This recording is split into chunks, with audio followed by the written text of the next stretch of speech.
అవమానం జరిగిందని ఏ రోజు బాధపడలేదు. ఎవ్వరూ లేరని ఏడుస్తూ కూర్చోలేదు.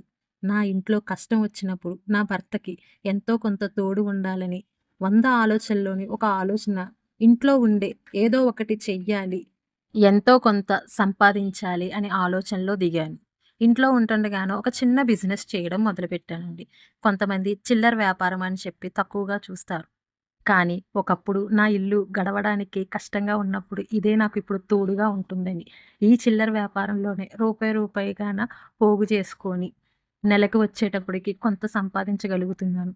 ఒక ఇంటి ఇల్లాలికి కోట్లు సంపాదించాలనే ఆలోచన ఉండదండి. భర్తకి కష్ట సుఖాలలోని ఎంతో కొంత తోడు ఉండాలి అని అనుకుంటుంది.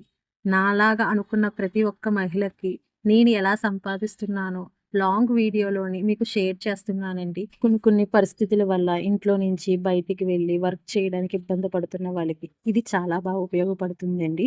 ఇంట్లోనే ఉండే చేసుకోవచ్చు. నచ్చితే లైక్ చేసి షేర్ చేయండి.